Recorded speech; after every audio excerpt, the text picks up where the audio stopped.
میں آپ حضرات کے سامنے ایک نڈر و شعلہ بار خطیب کو پیش کرنے جا رہا ہوں، جن سے میری مراد عالم باعمل حضرت علامہ مولانا مفتی مشتاق صاحب قبلہ صدر المدرسین جامعۃ المدینہ فیضان مقبول احمد شاہ کشمیری رحمۃ اللہ تعالی علیہ کستوربہ نگر سرسی، حضرت کا بیان آپ حضرات بخوبی سماعت فرمائیں گے۔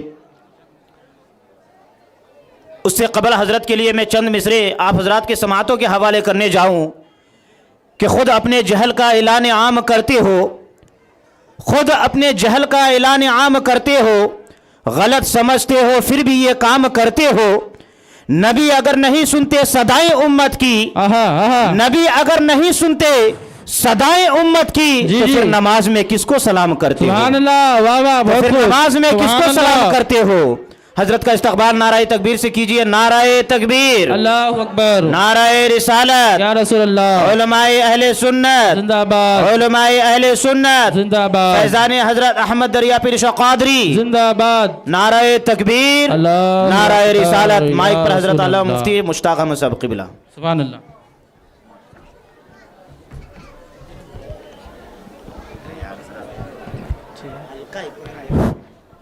السلام علیکم ورحمۃ اللہ وبرکاتہ۔ سب سے پہلے میں تمام وہ احباب جو کھانا کھا چکے ہیں، راستے پر ہیں، سب سے گزارش کروں گا کہ آپ آ کر بیٹھ جائیں۔ ماشاء اللہ، ہیلو، ہم ایک بڑے ہی مبارک ہستی کا عرس منانے کے لیے جمع ہیں۔ یہاں پر کچھ لینے، کچھ سیکھنے سکھانے کی نیت سے جمع ہیں۔ یہ اسی وقت پورا ہوگا جب ہم ادب کا، احترام کا لحاظ رکھیں گے اور کھانا کھا کر علماء کرام کے بیانات سننے کے لیے آئیں گے تو انشاءاللہ تعالی ہمیں یہ سب فیضان حاصل ہوگا۔ الحمدللہ رب العالمین والصلاة والسلام علی سید الانبیاء والمرسلین، اما بعد فاعوذ باللہ من الشیطان الرجیم، بسم اللہ الرحمن الرحیم۔ الصلاة والسلام علیک یا رسول اللہ وعلی آلک واصحابک یا حبیب اللہ۔ الصلاة والسلام علیک یا نبی اللہ وعلی آلک واصحابک یا نور اللہ۔ آئیے معزز سامعین، میرے پیارے اسلامی بھائیوں، ہم یہاں پر بڑی پیاری محفل میں علم دین حاصل کرنے، ایک بزرگ کا فیضان حاصل کرنے کی نیت سے جمع ہیں۔ تو سب سے پہلے حدیث پاک نیت المؤمن خیر من عملہ، مسلمان کی نیت اس کے عمل سے بہتر ہے۔ اس پر عمل کرتے ہوئے ہم اچھی نیت کر لیتے ہیں کہ جب تک یہاں پر بیٹھیں گے انشاءاللہ تعالی ادب و احترام کے ساتھ بیٹھیں گے، جو باتیں بتائی جائیں گی اسے یاد رکھیں گے، عمل بھی کریں گے، دوسروں تک پہنچائیں گے بھی۔ الحمدللہ درود پاک پڑھنا، پڑھانا یہ ہماری ہم سنیوں کی علامت بھی ہے، نشانی بھی ہے، اور ہم پڑھتے بھی ہیں۔ ہمارا یہ عقیدہ بھی ہے کہ ہم جس پر درود بھیجتے ہیں وہ نبی مختار صلی اللہ علیہ وسلم ہمارا درود سنتے بھی ہیں۔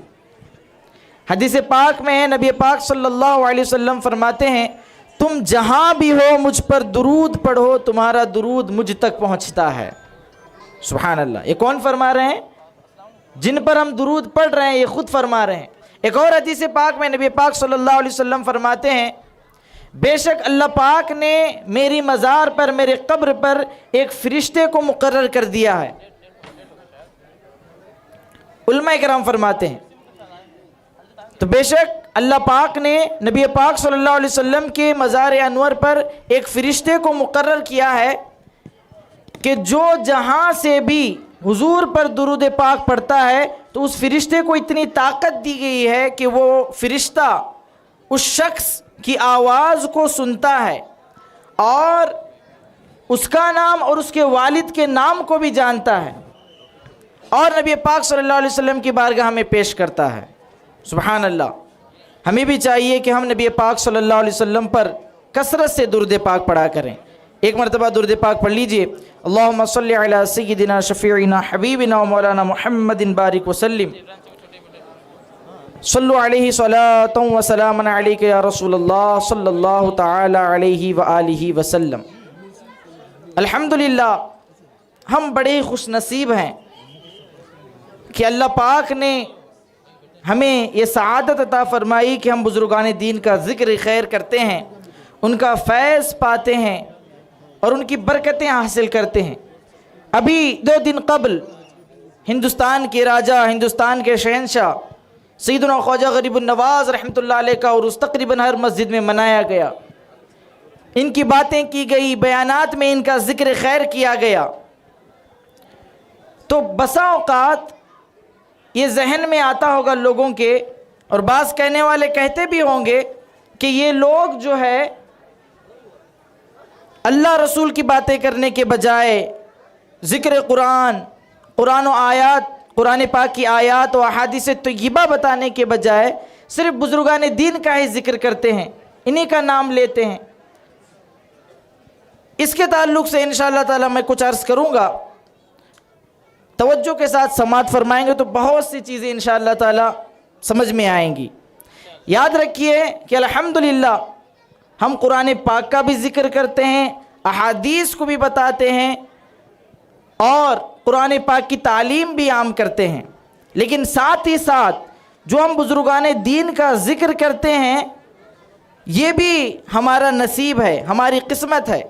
ایک مرتبہ حضرت سیدنا پیر مہر علی شاہ رحمۃ اللہ علیہ اپنے وقت کے بہت بڑے عالم دین، بہت بڑے اللہ کے ولی بزرگ، یہ جو ہے ایک بزرگ کے مزار پاک پہ حاضر ہوتے ہیں، حضرت بابا فرید الدین گنج شکر رحمۃ اللہ علیہ، بہت بڑا نام ہے، بہت بڑے اللہ کے ولی ہیں۔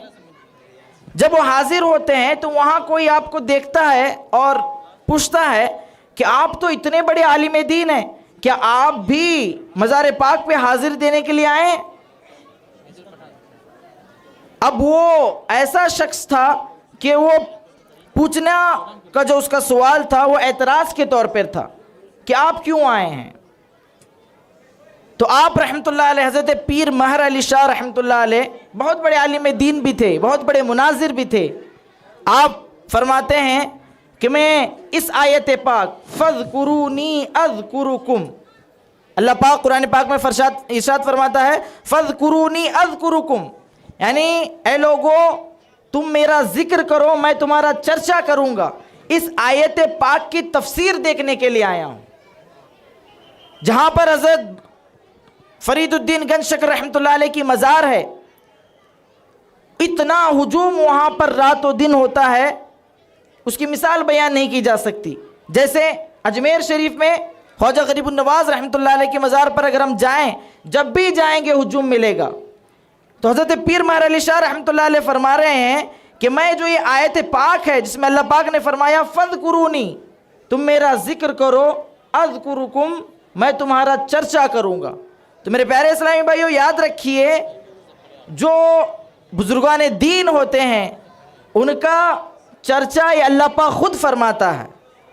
ایک اور آیت پاک میں اللہ پاک نے قرآن پاک میں ارشاد فرمایا ان الذین آمنوا وعملوا الصالحات سیجعل لهم الود، بے شک جو اللہ پر ایمان لاتے ہیں اور نیک عمل کرتے ہیں اللہ پاک ان کی محبت کو ڈال دیتا ہے، لوگوں کے دلوں میں ان کی محبت کو ڈال دیتا ہے۔ غور کرنے کا مقام ہے، کوئی بزرگ جو ہے کہیں جنگل میں ان کا مزار ہوتا ہے، کہیں پہاڑی پر ان کا مزار ہوتا ہے، اور لوگ جو ہے جوک در جوک ان کی مزار پر جاتے ہیں، سیڑھیاں چڑھ چڑھ کر جاتے ہیں اور جنگلات میں گزر گزر کر جاتے ہیں۔ کیوں جاتے ہیں؟ اس آیت پاک کو پڑھنے کے بعد پتہ چلا کہ جس میں اللہ پاک فرما رہا ہے بے شک جو ایمان لاتے ہیں اور نیک عمل کرتے ہیں اللہ پاک ان کی محبت لوگوں کے دلوں میں ڈال دیتا ہے۔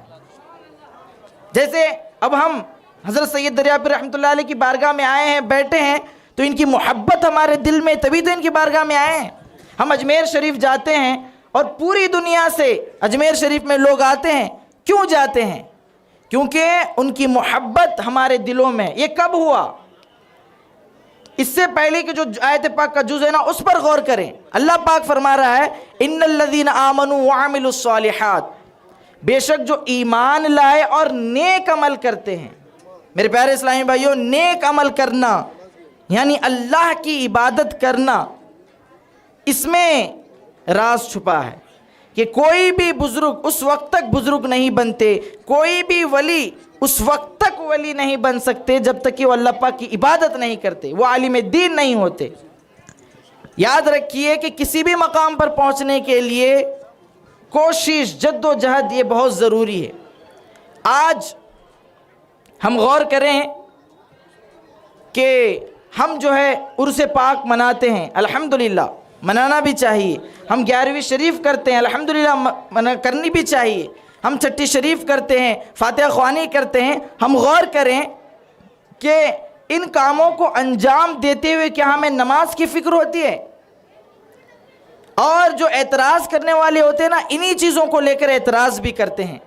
یاد رکھیے یہ جو سارے کام ہیں یہ ہماری پہچان ہے اور ہمیں کرنا بھی ہے، لیکن ہمارے پیر و مرشد امیر اہل سنت دامت برکاتہم العالیہ فرماتے ہیں کہ ہم پہلے نمازی ہیں پھر نیازی ہیں. ہمیں پہلے نماز پڑھنا ہے پھر نیاز کرنا ہے. آج جو ہے ہم نیاز کی آڑ میں یا 11ویں شریف کی آڑ میں ہم اپنی نمازوں کو قضا کر بیٹھتے ہیں. 11ویں شریف منانا یہ غوث پاک کا فیضان حاصل کرنا ہے، لیکن یاد رکھیے غوث پاک کا ہی فرمان ہے کہ جو نماز نہیں پڑھتا اس کو مسلمانوں کی قبرستان میں دفن مت کرو. غور کرنے کا مقام ہے. اللہ پاک نے غوث پاک کو غوث پاک بنایا، غوث اعظم بنایا. اس کے پیچھے کا جو راز ہے، اس کے پیچھے کی آپ کی جو محنت و مشقت ہے، کیا ہم نے اس پر غور کیا؟ غوث پاک رحمۃ اللہ علیہ یہ وہ عظیم بزرگ ہیں جنہیں اللہ پاک نے اتنی کرامات، اتنی صفات سے نوازا تھا جو بہت کم اولیاء کو ملتی ہے. لیکن اس کے پیچھے آپ کے مجاہدے کتابوں میں لکھا ہے کہ غوث پاک رحمۃ اللہ علیہ نے 40 سال تک عشاء کی وضو سے فجر کی نماز ادا کی تھی. مطلب کیا؟ ظاہر سی بات ہے عشاء کی وضو سے فجر کی نماز ادا کرنا مطلب ان کا وضو نہیں ٹوٹا، ساری رات انہوں نے عبادت کی. پتہ کیا چلا کہ کوئی بھی ولی اسی وقت ولی بنتا ہے کہ جب وہ اللہ کی عبادت کرتا ہے. غوث پاک ہی کے تعلق سے آتا ہے کہ غوث پاک رحمۃ اللہ علیہ نے اتنے مجاہدے کیے جس کی مثال نہیں ملتی. جنگلات میں آپ کا ایک کئی عرصہ گزرا اللہ کی عبادت میں. آج ہم خواجہ غریب النواز رحمۃ اللہ علیہ کو یاد کرتے ہیں، کیا کبھی ہم نے ان کی عبادات پہ غور کیا کہ وہ کتنی عبادت کیا کرتے تھے؟ خواجہ غریب النواز رحمۃ اللہ علیہ کے تعلق سے آتا ہے نعرہ رسالت، علماء اہل سنت زندہ آباد، علماء اہل سنت زندہ آباد، نعرہ تکبیر، اللہ اکبر، نعرہ رسالت. یا رسول اللہ. خواجہ غریب النواز رحمۃ اللہ علیہ کی تعلق سے آتا ہے کہ خواجہ غریب النواز رحمۃ اللہ علیہ ڈیلی 2 قرآن پاک ختم کیا کرتے تھے. ہم غور کریں کہ کیا ہمیں قرآن پاک زیارت کرنے کا بھی موقع ملتا ہے؟ میرے پیارے اسلامی بھائیوں، عرس میں شرکت کرنا بڑی سعادت کی بات ہے. 11ویں شریف منانا بہت بڑی سعادت کی بات ہے، مستحب عمل ہے، ثواب کا کام ہے. لیکن یاد رکھیے نماز پڑھنا فرض ہے. اللہ پاک نے قرآن پاک میں سب سے زیادہ جس عبادت کے تعلق سے جو ہے سختی سے ارشاد فرمایا ہے وہ ہے نماز. اور مرنے کے بعد سب سے پہلے جس کے تعلق سے پوچھ گچھ ہوگی وہ بھی نماز ہے. نماز کے بعد ابھی ان قریب رمضان مبارک کا مہینہ آئے گا. جی رمضان شریف میں روزے رکھنا یہ بھی ایک اہم ترین عبادت ہے، ایک اہم ترین فرض ہے. ابھی سے نیت کر لیں کہ انشاءاللہ تعالی ہمارا کوئی روزہ نہیں چھوٹے گا. اور یہ یاد رکھیے بزرگان دین کی سیرت ہمیں یہی سکھاتی ہے. بزرگان دین کی سیرت، ان کا عرس منانا یہ ہمیں یہی سکھاتا ہے. اس کا مقصد ہی یہی ہے. جیسے ہم عرس میں آئے ہیں، عرس میں شرکت کی ہیں، اگر اس کی ہم مقصد پہ غور کریں نا تو علماء کرام نے عرس منانے کے مقاصد میں سے ایک لکھا ہے کہ لوگ عرس میں آئیں گے، شرکت کریں گے، اللہ کے ولی کی سیرت کو سمجھیں گے، ان کے عمل سے جو ہے سبق حاصل کر کے اپنے اندر عملی جذبہ بیدار کریں گے. مقصد یہی ہوتا ہے. مقصد یہی نہیں ہوتا کہ بھئی آئے, کھانا کھا لیے, بیان میں شریک ہوئے اور چل گئے اور صبح کی نماز ہی ہم نے ادا نہیں کی. یہ مقصد نہیں ہوتا. مقصد یہی ہوتا ہے کہ ہم یہاں آئے تو ہم نے جو سیکھا ہے اس پہ عمل بھی کرنا ہے, اپنے اندر عملی بیداری بھی لانی ہے. ظاہر سی بات ہے اللہ پاک نے اس کو ہمارے لیے جو ہے دارالعمل بنایا ہے. عمل کرنے کے لیے ہمیں یہاں پر بھیجا گیا ہے. اور ہم سب کا یہ عقیدہ بھی ہے کہ ہم سب کو مرنا ہے. جو اللہ کو مانتا ہے, جو اللہ کو نہیں مانتا, سب اس بات پر متفق ہے. کل نفس ذائقۃ الموت, ہر نفس کو موت کا مزہ چکھنا ہے. لیکن موت کے بعد کی جو زندگی ہے اس پر بھی ہمیں غور کرنا چاہیے اور اس کو ہمیں یاد رکھنا چاہیے. یاد رکھتے ہوئے اپنی زندگی گزارنی چاہیے. حدیث پاک کا مفہوم ہے, نبی پاک صلی اللہ علیہ وسلم فرماتے ہیں کہ نصیحت کے لیے صرف موت ہی کافی ہے. اگر ہم نصیحت حاصل کرنا چاہیں, عبرت حاصل کرنا چاہیں تو اس کے لیے ہمیں صرف موت ہی کافی ہے. اگر بندہ صرف موت کو ہی یاد کرے اور اپنے دماغ میں, دل و دماغ میں اس کو رکھے کہ مجھے ایک دن مرنا ہے, تو کبھی وہ گناہ نہیں کرے گا, کبھی بڑے بڑے جرائم و انجام نہیں دے گا. میرے پیارے اسلامی بھائیوں, بزرگان دین کی سیرت طیبہ میں سے یہ بھی ہے کہ ہمیں جو ہے نماز کبھی نہیں چھوڑنی ہے. اور یاد رکھیے کہ آج کل جو ہے یہ بہت زیادہ عام ہو چکا ہے, خاص طور سے جو لوگ بہت زیادہ مزارات سے جو کنیکشن رکھتے ہیں, اسی طرح بسا اوقات پیری مریدی بھی کرتے ہیں. بعض لوگوں کا یہ کہنا سنا بھی جاتا ہے, اور یہ بالکل غلط ہے. بعض لوگ یہ کہتے ہیں کہ ہم تو طریقت کے ماننے والے ہیں, ہمیں شریعت نہیں چاہیے. معاذ اللہ, ایسا بھی کہنے والے تمام کہتے ہیں. علماء کرام سے گزارش کی جاتی ہے کہ برائے کرم آپ حضرات اوپر آ جائیں, اسٹیج پہ آ جائیں. آپ تمام علماء کرام اسٹیج پر آ جائیں, اوپر آ جائیں. ایک چیز بولی جاتی ہے کہ ہم جو ہے طریقت کو ماننے والے ہیں, ہم جو ہے ان کے مرید ہیں, ہمارا تعلق اس مزار سے ہے, ہمیں نماز پڑھنے کی ضرورت نہیں ہے, ہمیں شریعت کو ماننے کی ضرورت نہیں ہے. معاذ اللہ, یہ بالکل یعنی ایسا جملہ ہے جس کی کوئی حقیقت نہیں, یعنی بالکل خراب جملہ ہے یہ. یاد رکھیے کہ جو طریقت کا معاملہ ہے یہ شریعت سے جدا نہیں ہے. ہمیشہ یاد رکھیے کہ شریعت پہلے ہے, طریقت بعد میں ہے. اس کو یوں سمجھیے کہ اگر شریعت کو ایک جو ہے بلند و بالا خوبصورت عمارت قرار دیا جائے تو اس کے اندر موجود ایک خوبصورت کمرے کا نام طریقت ہے.